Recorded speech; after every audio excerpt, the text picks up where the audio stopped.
Thank you so much for having me, and to Linda and Angela for hosting this event as well. I'm excited to be here. I am a three-time UCLA alum, my undergrad, master's, and PhD, and I love coming to campus as much as I can, talking to alumni and students. So I hope today is just the beginning of a conversation. I'll make sure that you all have my contact information. You're welcome to email me, message me on social media anytime. I'll be talking about a few things today. First, a little bit about my journey. My job essentially is that I draw comics about the challenges that women and people of color face in the workplace. I then use those comics in discussions with employer organizations, associations, conferences, to really help people have the hard conversations that often we don't have in the workplace. Now, how did I get from a PhD in English to there? It wasn't a straight line journey, but there were so many common themes along the way. I'll give you a chance to look at just a small sampling of my comics, the ones that often folks will tell me help them understand something about their experience in the workplace, or that help them have difficult conversations with coworkers. I'll give you a little bit of a sense of, okay, what's it like to use comics with executives and leaders and people who are used to memos and PowerPoint, and really thinking about diversity, equity, and inclusion as conversations that have to be hard and have to be unpleasant, and get them to talk about the things that matter, but in ways that can actually be refreshing and enjoyable and even a little bit fun. And finally, I'll make sure we have time for questions. If you're on Zoom, welcome. Thank you for joining on Zoom as well. Feel free to put your questions in the chat throughout, and we'll get to them at the end. And at the end, you'll also be free to come on camera, unmute yourself, and ask questions that way as well. So a little bit about the story behind the story. And it actually began in 2013. I was in a new role at my job, and I was working at a consulting firm that worked with healthcare and higher education executives, helping presidents, vice presidents, and deans with some of the challenges that higher education and healthcare are facing. I was promoted from managing 4 people to 40 to 70 in the course of a month. Now, any management consultant or scholar will say that this is not a good idea. I had to essentially give myself a crash course. I was reading everything I could. I was talking to mentors. I was interviewing women in different leadership positions. I was trying to just get a handle on this complicated job. And there were a few things that I realized. One was that I started to see the difference in how the women on my team were talked about compared to the men on my team. It could be how folks were introduced, for example, at a conference, or just even at the water cooler, right? Chad is great with data. Haley has an infectious smile. She's the glue of the office. People would say things like this all the time. Now, that would be the case even if Haley was actually objectively doing better at data on her performance reviews. And these comments were so frequent. And I saw this as I was managing this large group. And so at that time, it was 2013 again, and that was the year that Sheryl Sandberg published her famous book, Lean In. She had before that become pretty well known for a TED Talk that she had done on why women need to be better at taking their seats at the table. What she said was that women often aren't confident enough and need to make sure that they're raising their hands, taking that seat at the table, leaning in. It was such an inspiration. I can tell you that so many of my friends and I at the time, we were in our 30s, we were rising into leadership positions. We would listen to Sheryl Sandberg's TED Talk before we were asking for raises and promotions. It had that kind of power. But in Lean In, Sheryl Sandberg is really specific. What she says is that this leaning in thing, this being more confident thing, it's a small slice of the pie. Actually, there are a whole lot of other challenges going on. I'm not going to talk about them in this book, right? And that's her prerogative as an author. She doesn't have to cover everything. She picked a part of the topic that she wanted to cover. And yet I like to think of it as corporate America really likes sound bites. And when I say corporate America, I mean corporations. I also mean universities. I mean nonprofits. I mean healthcare organizations, because we're all kind of swimming in the same water, something I'll talk about later. And that means that those norms are true in any employer organization. Corporate America loves its sound bites, And Lean In provided just that. It was a quick win. It could fit not just on one PowerPoint slide, but on one bullet. And so that meant that anytime any challenges were related to diversity, equity, and inclusion at work, what I kept hearing at my company, and as I started interviewing folks at other organizations, was that the leaders across many different demographics, leaders would say, okay, well, this group is struggling. Let's just tell them to lean in. Let's give them assertiveness training. Let's help close that confidence gap. And I started to think about it as, well, there's actually this gigantic seatbelt that's strapping us back in our seats, those systemic and cultural barriers, but that imperative, that statement to lean in was letting employers off the hook because they were saying, it's not our fault, y'all just gotta lean in. So I became a little bit obsessed. I thought, well, what's the counter narrative to lean in? I started reading as much as I could, interviewing as many people as I could. And what I found was that there were so many challenges that Sheryl Sandberg didn't cover in her book. And yet that real talk was happening behind closed doors. And to me, that caused two problems. First, it meant that so many women were experiencing these biases every single day in the workplace, and they didn't have language to describe it. They didn't know that it was actually common, not just them. And so what happened was that they were internalizing the bias. They were thinking it was their own fault. It also was a problem because a lot of the men I talked to wanted to be better allies. They were trying to figure out how to do good, and yet they only had a small sliver of an understanding of the problem. And so they weren't able to be effective allies either. And so I started to wonder, well, part of that problem, why we can't have the real talk, is because these are emotionally charged conversations. One question I ask whenever I do an employer training is, if you are about to enter a diversity, equity, and inclusion training in the workplace, what emotions do you feel or do you think are common to feel? And there's a range. People sometimes feel optimistic. They're excited because they think these are important topics. They want them to be covered, but they also might feel shame or guilt because they think they've done something wrong in the past. They might feel skeptical because they've been to too many trainings that yielded nothing. They might be afraid that they'll say the wrong thing. They might be afraid that they'll be victims of microaggressions in the training and feel frustrated. They might feel angry because they've been in situations like that before that left them feeling worse than when they came in. And so we go into diversity, equity, and inclusion conversations with our armor on, with our defenses up. And that means that that real talk is even harder to get to. And that means that coming up with solutions is difficult because we're not really using the full range of our brains at that point. We're actually just going in, trying to avoid feeling bad.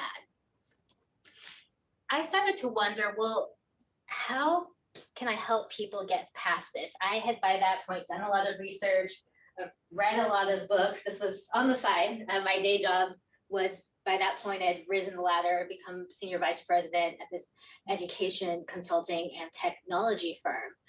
And I started to see just some commonalities in what I was doing kind of on the side. My hobby was doing all this research, trying to figure out how we have these conversations, trying to figure out the antidote to Sheryl Sandberg's lean in. But in my job, I was working with university executives and leaders at my own company, a publicly traded firm that ended up with the part that I was in spinning off, being owned by private equity, really in the midst of just all of this transformation as a business and incredible growth as a business. And kind of how are we dealing with the emotions around that? And I found there are a lot of emotions around any kind of leadership topic. I discovered this book on the left side by Patrick Lencioni called The 5 Dysfunctions of a Team. I got a PhD in English, so I had read a lot of business books. Just, it was something that I loved. Talk a little bit about my dissertation in a bit. That included reading some business books as part of it. But I hadn't actually heard of Patrick Lencioni.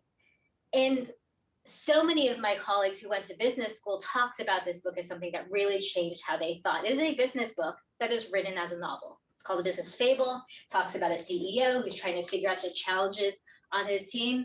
Pat Lencioni has actually written a dozen business books as novels. And what I found fascinating was that I had a lot of colleagues who I think of them as folks who never really finished business books. They would say, the Harvard Business Review article is enough, I don't read the book. And I thought, wow, how much are they missing? There were also folks who didn't usually read novels. They thought of themselves as too serious to spend the time reading novels, but they devoured Pat Lencioni's books.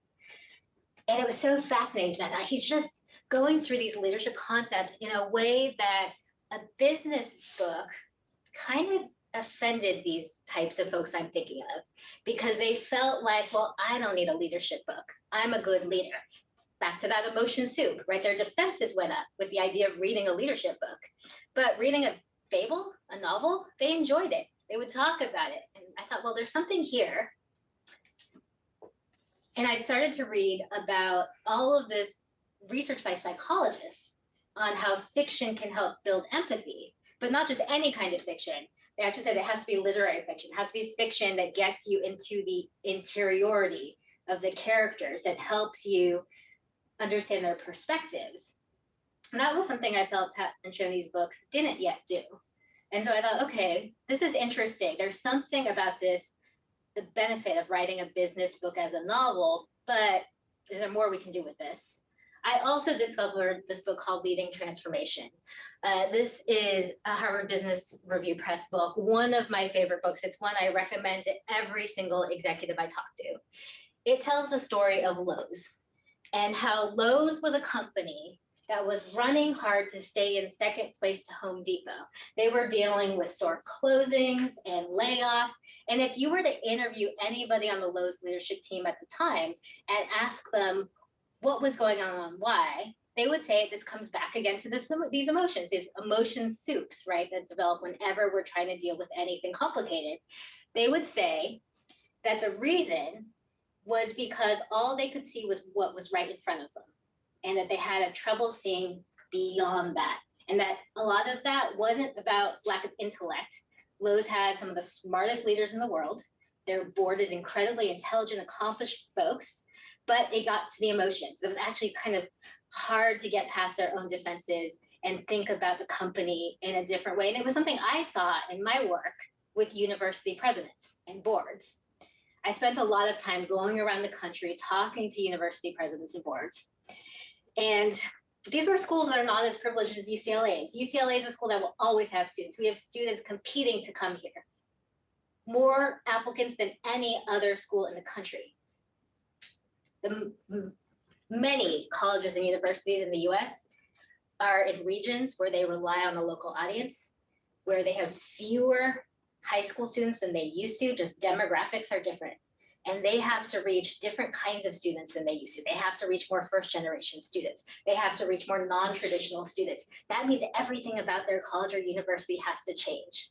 I would go into boardrooms with, again, people who run universities, some of the smartest people in the world.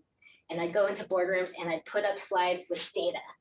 So much data. Here's what's happening to your demographics. Here's what's going on with technology. If you don't change, this college will go out of business. And they would all nod their heads and they would agree with me. And once we started coming up with solutions, those defenses would go up. The emotions would take over. And they couldn't get to solutions. Now, Lowe's had a solution to this. They hired 5 science fiction writers.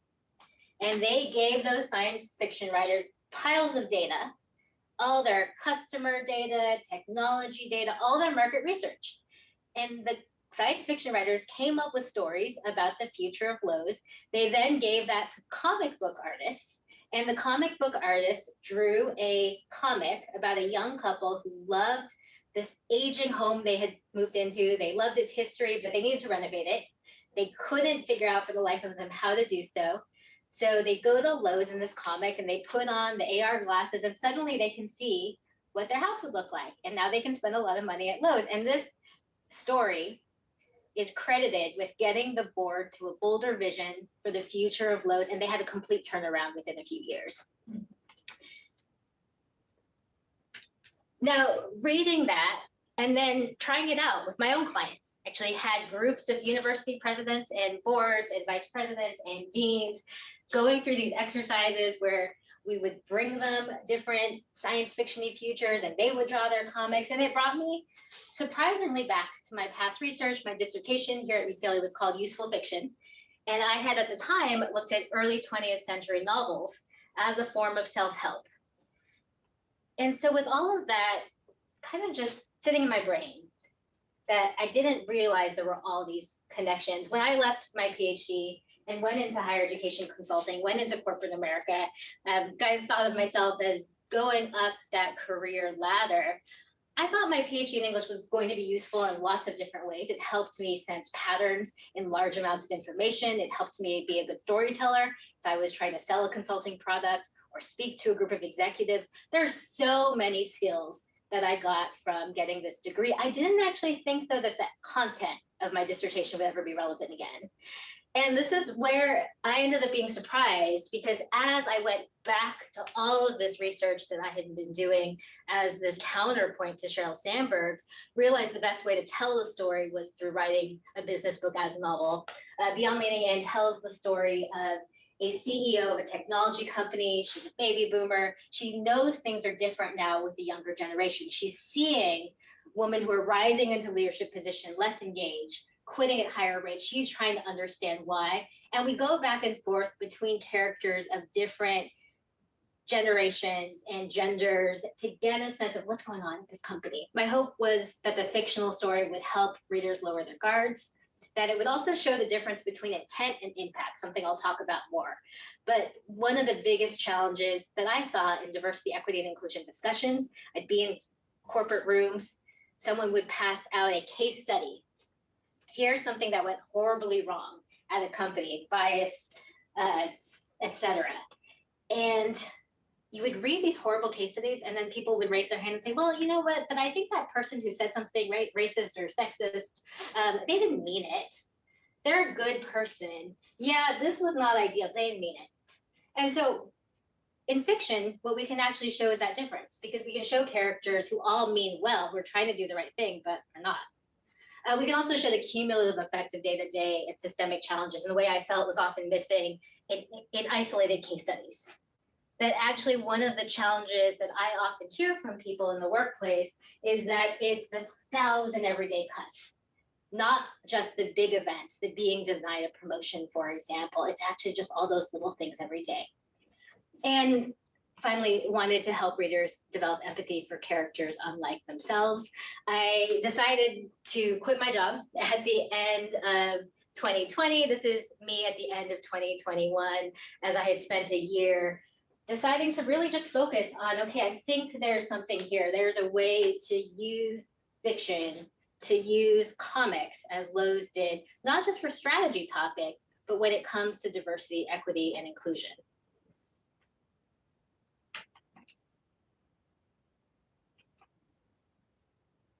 I had never drawn a comic before 2020.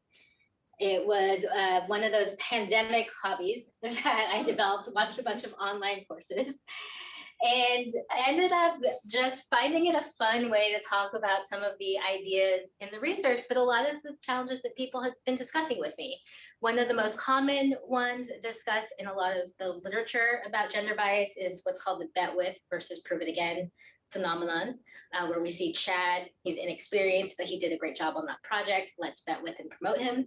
Haley did a great job on that project, but she's inexperienced. We'll have to see more. Both cases, there's a but, right? It's that it's just in a different place.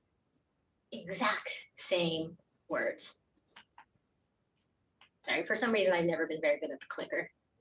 I've used clickers thousands of times, and I still have trouble with the clicker. Unequal penalty, this is one that I think a lot of folks told me as I was interviewing for them in the research. There's a lot of discussion of equal pay. There's actually less discussion of, well, equal penalty. And so here I want to show these two different staff. And they both hear about a new policy they dislike. Shannon is complaining in a brusque tone. Dan slams the laptop shut and storms out of the room. Now, both of them probably didn't handle this as diplomatically as they should have. But Dan's reaction is a lot worse. And later that day, here's how it's often discussed. Shannon can't control her temper. It'll really limit her career. Dan can't control his temper, but he's a good guy. Nobody's perfect. the fatherhood bonus versus the motherhood penalty. I could have drawn 10 different comics about this alone. At the top, we see on the left, there is a father. He's saying to everyone in the room, hey, everyone, I'm a little tired today. I have a 5-month-old at home. You can hear the collective, that the room is saying, or at least thinking in their heads. Now, on the right side, this woman is not going to open her talk with discussing her kids because she knows she will be judged for doing so. At the bottom, and I wanted to make it clear that at the bottom here, these are folks across all genders who are judging them, right? And this isn't because women are catty towards other women. That's often used, I think, as a way of saying that, it's all women's fault when there is gender bias. It's because we are all subject to the same unconscious biases. On the left side, they're thinking with a new baby, he'll likely stay here a while, good candidate for that big project. He's such an involved dad. He took yesterday to go to a PTA meeting. On the right side, heard she just had a new baby. She might scale back.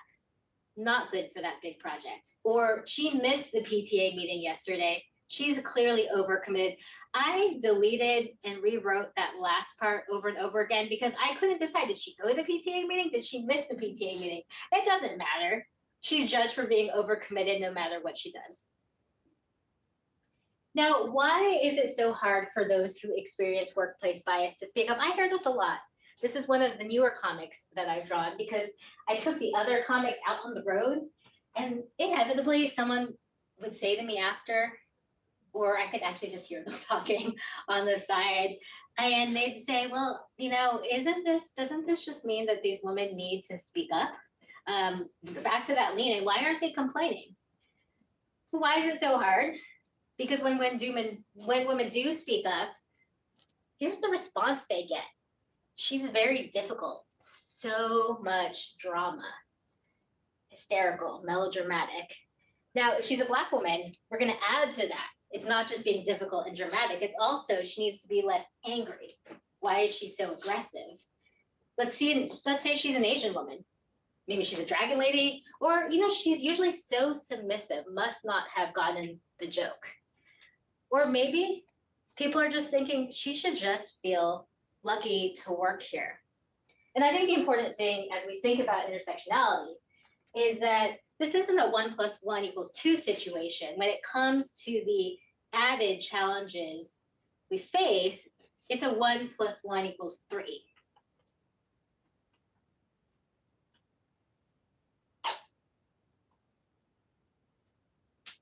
Now, this also gets to a little bit about why it's hard for those who experience bias to speak up. This is also research from the Harvard Business Review about how women and people of color, when they exhibit what are called diversity valuing behaviors, they're actually penalized for it.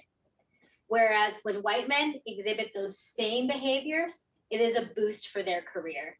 I wanted to show at the top, we got 2 colleagues. They're both pointing out that parental status shouldn't be a part of hiring decisions.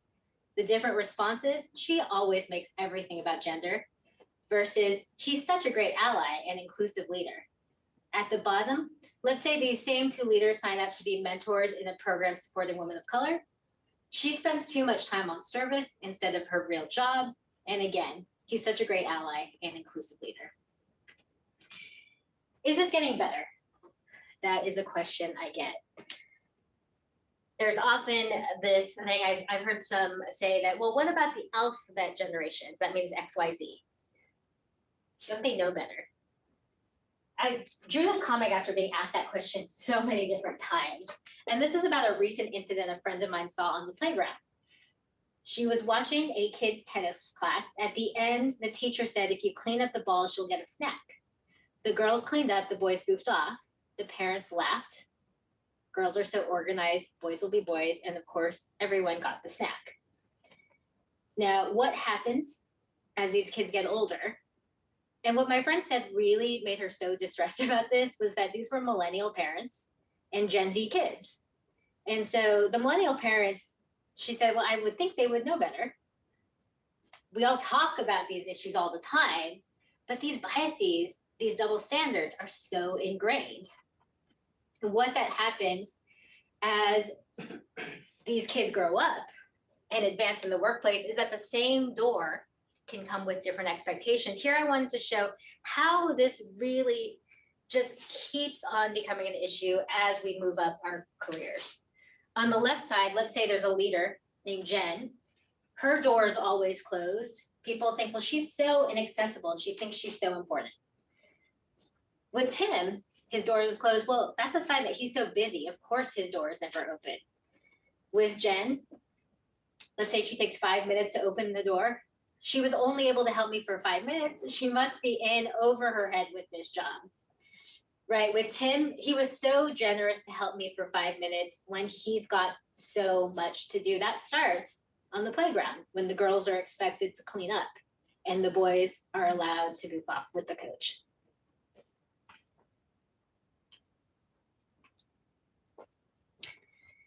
And why this happens, I have a series of comics on this, but they were actually too small. I didn't think that they would project well in the room on what I call the mental autocomplete, which is the phrase I started using to discuss unconscious bias.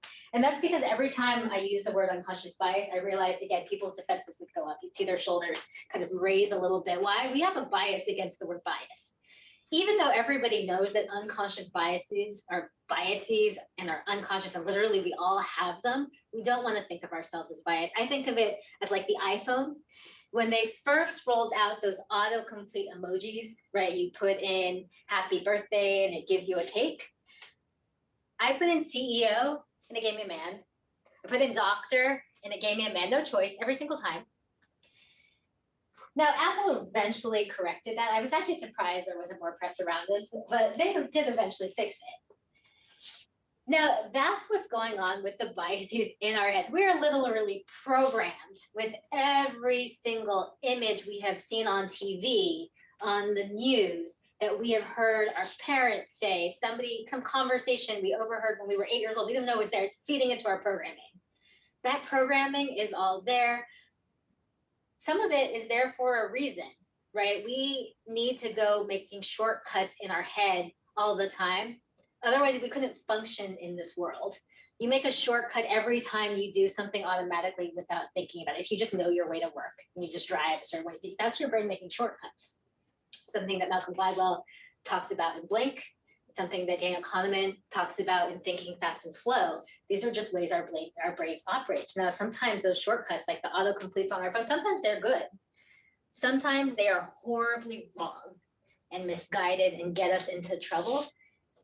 And the important thing is to recognize that we all have autocompletes and we can stop them. Now, I spend a lot of time bringing these comics to workplace and talking about, well, how do we stop them? It's a lot of fun. I love getting just folks to draw, especially folks who come in. Again, they've got their guards up, they don't want to draw, but everyone kind of activates that inner child when they're given a pen and a piece of paper. I think of it almost as just, oh, wait, I can play in the middle of this workday. I can draw pictures.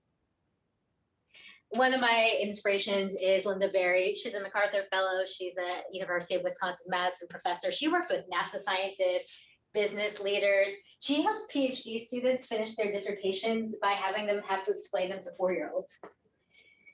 And she talks a lot about how drawing is a means of expression and thinking and putting your mind in the place, not drawing to be in an art gallery. She talks a lot about how when we're kids, everybody draws. And kids actually will say that they're drawing their letters because they don't see a distinction between drawing and writing. And we get older and we start to understand the wide ranges of how we can use writing, right? We can use writing to create something formal, like a book, like a memo, like a dissertation, like a thesis. We can use writing just to brainstorm on a napkin and to help ourselves think. What she talks about, and what I use as a lot of the basis of my work, is that drawing is the same way. We can draw to create something to go up on a wall if we want, but we can also draw just to think, just to process and put our minds somewhere else. And I have folks do a lot of drawing around this comic, which I call the cupcake trap. On the left side, you'll see a promotion memo. It says, congratulations to Mike and Mara for their promotions to analytics manager.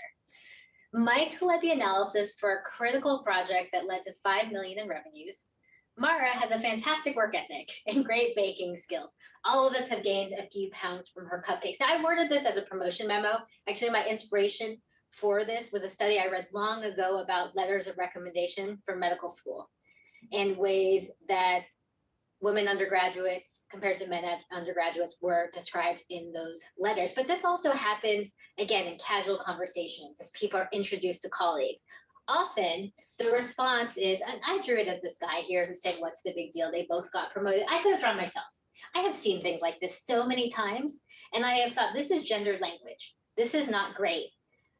But, you know, I don't know how to address it. I mean, they did get promoted, they both got promoted, maybe it's okay, right? We kind of justify it to ourselves because we feel like we can't fight every single day.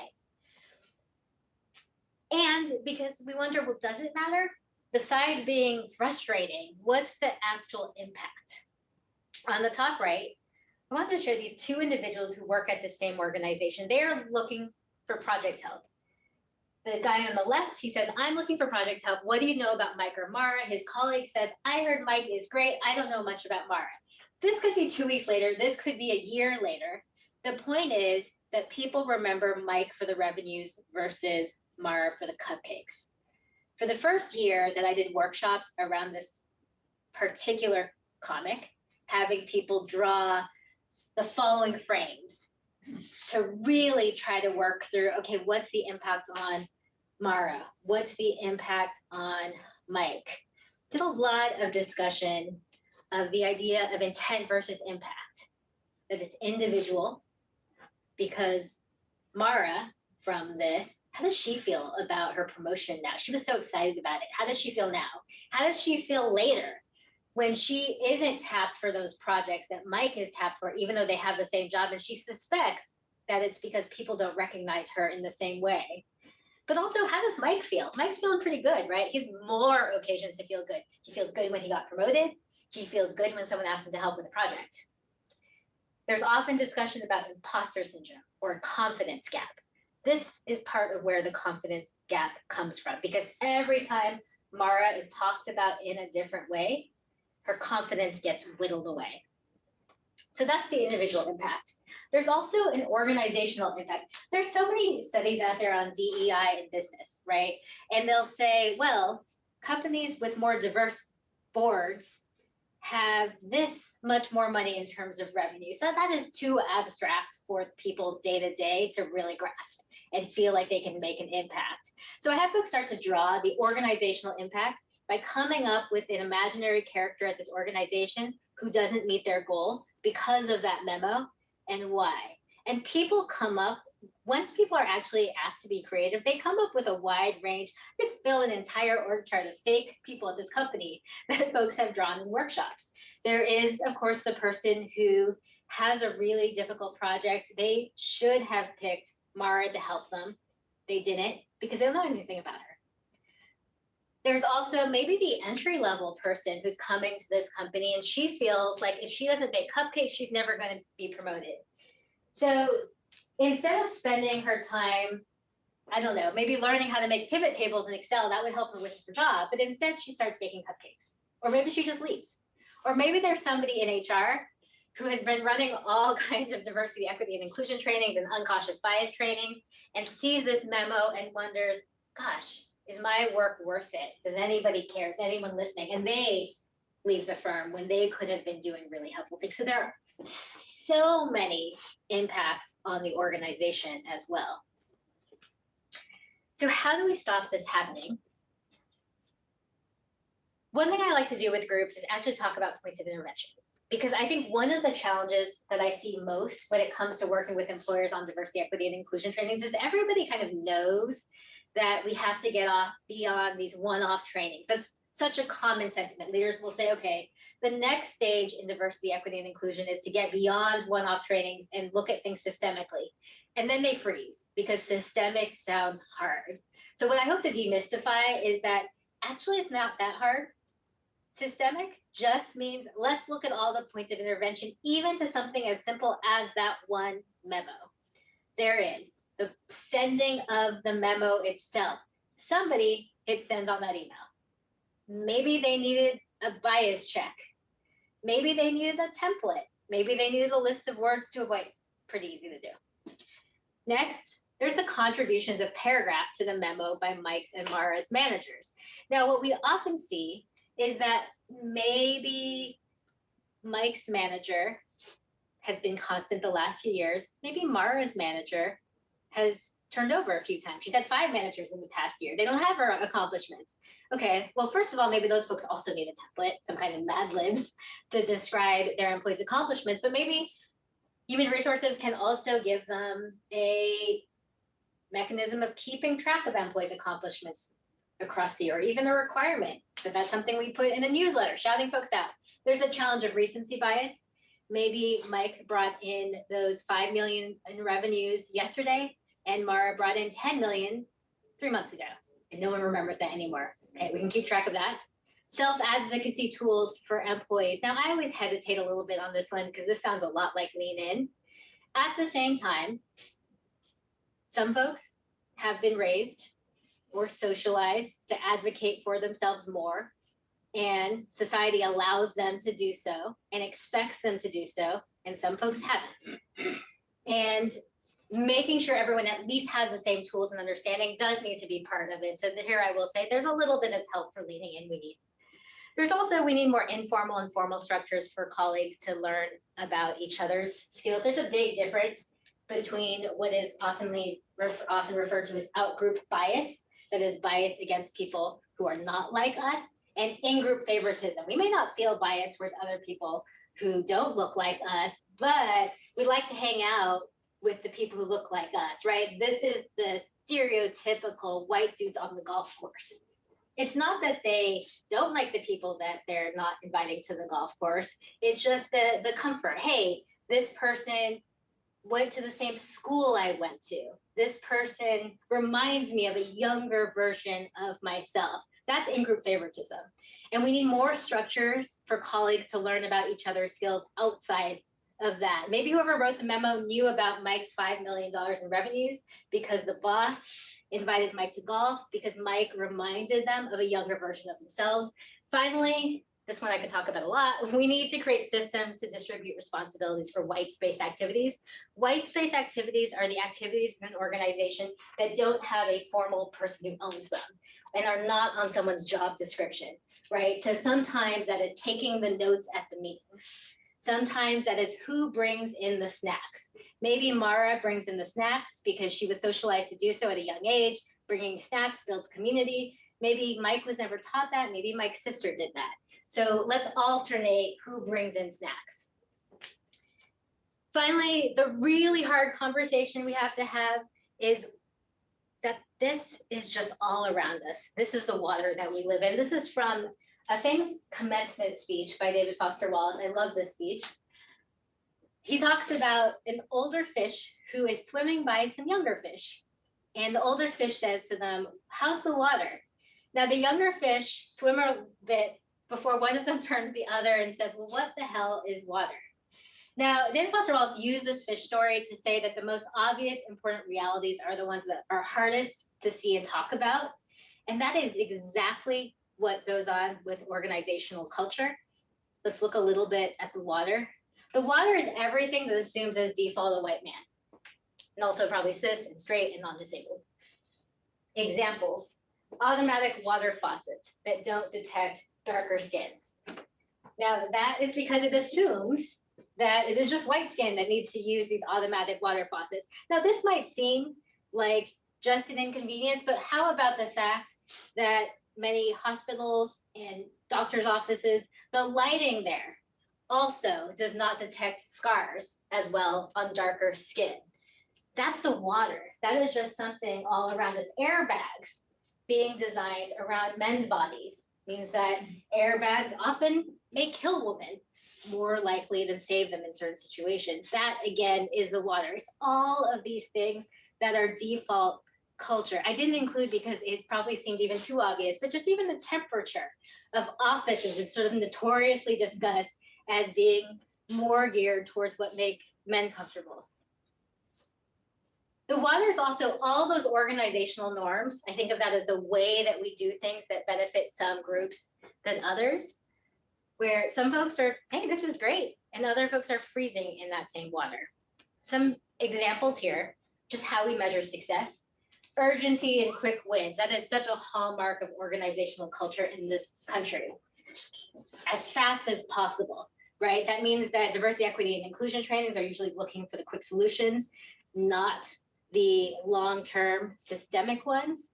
It also means, though, that we can even just see in a situation like that cupcake trap memo, the memo was written pretty quickly because getting it done fast was potentially more important than getting it done right.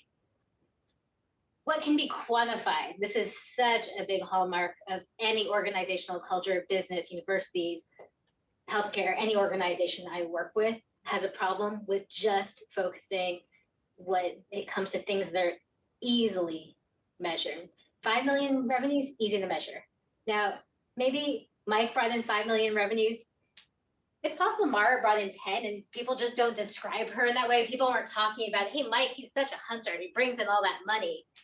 Nobody said anything when Mara brought in 10 million.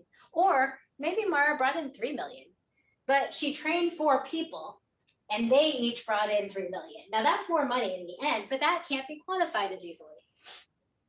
Activity over outcome, that is a frequent one. And what I mean by that is a lot of organizations are really grappling with this in the hybrid workplace, right? Because do we value how much time somebody is in their seat? Or do we look at actually what they get done?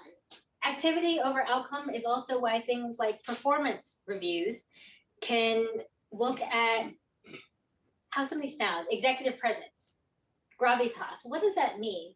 Often it means that someone doesn't sound like what they think a salesperson or a speaker or a teacher sounds like. Think about all of the research, for example, on gender bias on teaching evaluations.